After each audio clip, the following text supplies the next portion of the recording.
que j'ai dessiné en rouge. Je viens aussi de démontrer que la droite delta d'équation y égale à x est une asymptote à la courbe au voisinage de plus l'infini. Donc de ce côté-là. Nous avons aussi vu que ma courbe va couper l'axe des abscisses en deux points. Le point A de coordonnées moins 1, 0 et bien évidemment le point B de coordonnées 1,1 plus racine carrée de 5 sur 2, 0. Alors, vous pouvez remarquer aussi que la droite d'équation x égale à 0, x égale à 0 est une asymptote verticale, d'après les calculs et les interprétations des limites.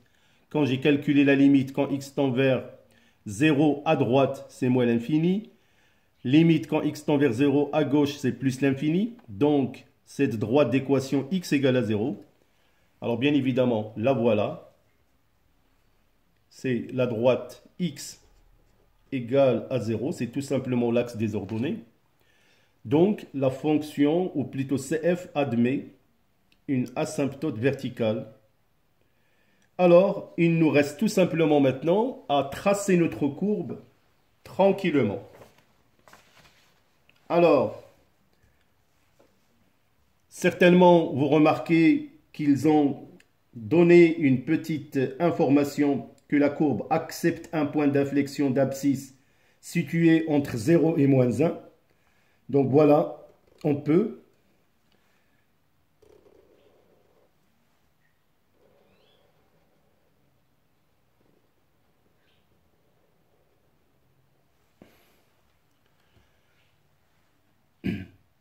donc ma courbe va couper l'axe, sachant bien évidemment qu'il y a une asymptote verticale et bien évidemment la droite d'équation x égale à 1. Donc voilà la courbe CF demandée.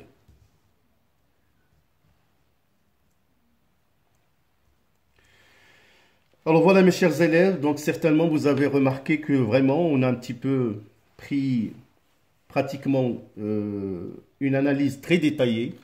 Je l'ai fait pour vous. C'est comme ça qu'il faut procéder si vous vraiment vous voulez maîtriser l'étude d'une fonction qui constitue quand même 50% des points des notes des examens.